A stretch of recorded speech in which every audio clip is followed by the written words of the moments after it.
why I passed on this 20-unit deal and why most investors wouldn't.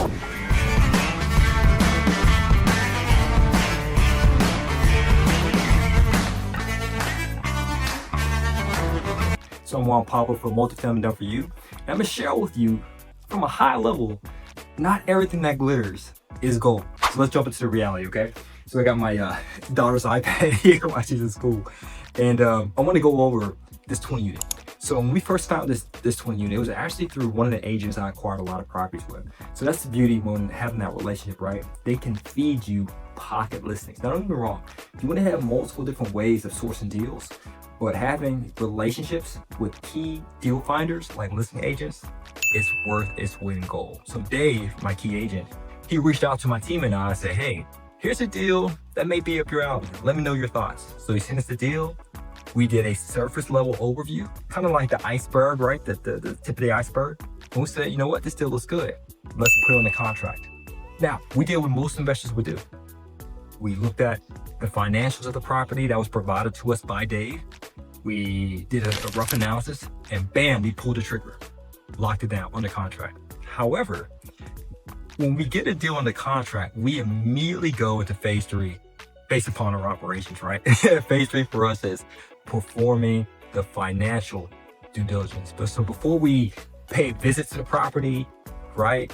Airlines, hotels, driving, gas, whatever traveling costs you incur, we want to first and foremost make sure we do our financial due diligence before we do physical due diligence, meaning a physical inspection, appraisal, all that good stuff. We want to make sure we look at the numbers.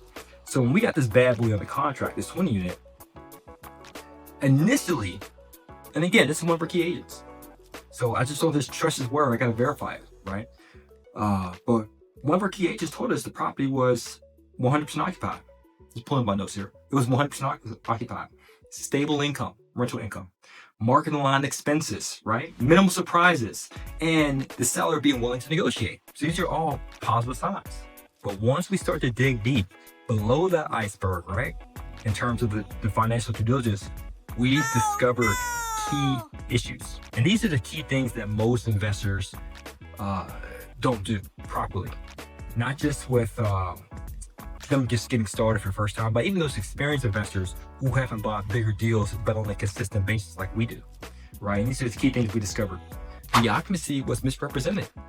We were shared it was 100% occupied, but we discovered only 16 out of the 20 units were occupied. So don't get me wrong, that's an 80% occupancy, right? If you do the math, which is cool for lenders, right? But that gives us room to negotiate, all right? Because when there's vacancies, we start negotiating credits.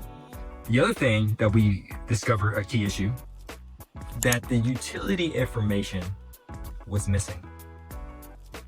And most investors don't dig deep enough in terms of utilities or other expenses because they speak to their agent and their agent may say, well, that's all the expenses the seller had or whatever.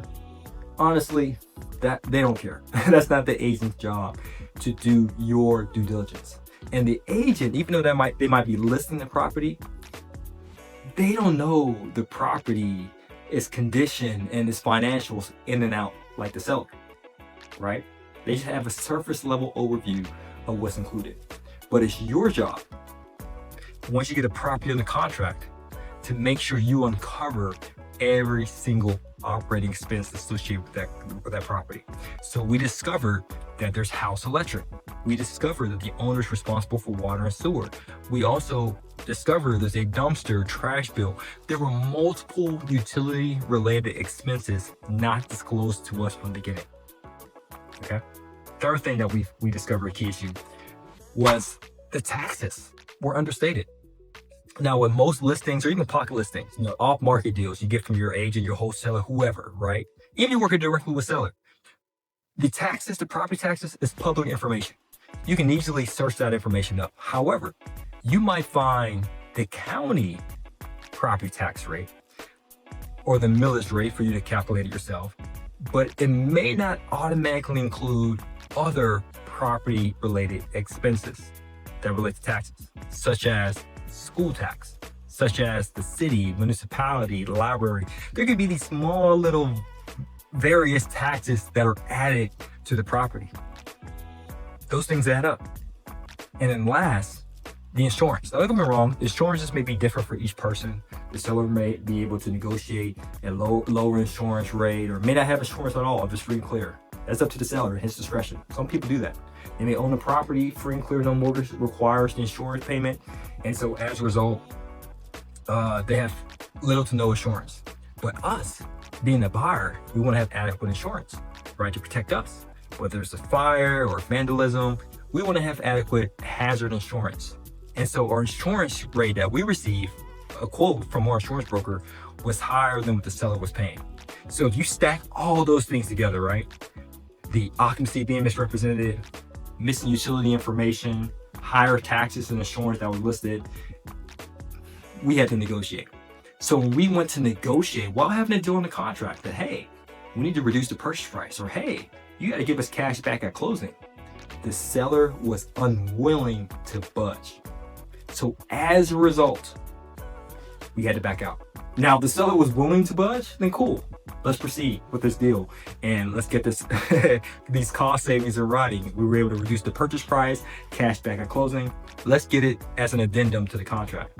But the seller was unwilling to budge. Now, from the onset, the financial breakdown looked good in terms of our gross potential rent, $192,000 for the year for this 20 unit. The purchase price we were getting at it was fairly decent, but we had to make the final decision between us and our investors. We decided once we finished the financial due diligence, now we're going to proceed with the physical, because the numbers, financially speaking, didn't make sense and the seller was unwilling to negotiate, not even one red penny. But no problem with us, right? We live in a world of abundance. There's more than enough deals out there for us to choose. Okay, now if that's you, if you're saying like, hey, I get you're saying abundance mindset, but I'm not finding more than enough deals out there for me to choose from. I mean, I used to find deals in my market, in my backyard, but now I'm busy, right? My work is consuming so much of my time, or in a good way, my family, my faith, my recreational activities is really causing my time to be a bottleneck in terms of finding deals and doing everything in between. Or it could just be my market. It used to perform, it used to produce really great deals at great returns, but now it's saturated, or now the appraised value is just shot through the roof, so it's no longer affordable, or this crime rate in certain areas I used to invest in, so it's no longer a viable option. So that's you. If you're looking for a team to execute the acquisition process from start to finish and closing multifamily deals, whether you're just getting started or looking to scale, we're here to help. All you have to do is just check the link below in the description and book a discovery call so we can understand your risk tolerance, we can understand your goals, understand your buy box, and understand your buy map. All right, so that's you. Schedule a discovery call today. Now, you don't have to do anything I say, but I do recommend this. Just keep coming back. Watch video after video and take action. All right, I'm not a YouTuber. I'm an operator, and I'm here to help you build your portfolio for passive income, which lead to building a legacy, generational wealth. As always, guys, to see your success, continue to earn passively, live passionately. I'm Juan Pablo, multifamily done for you. Peace.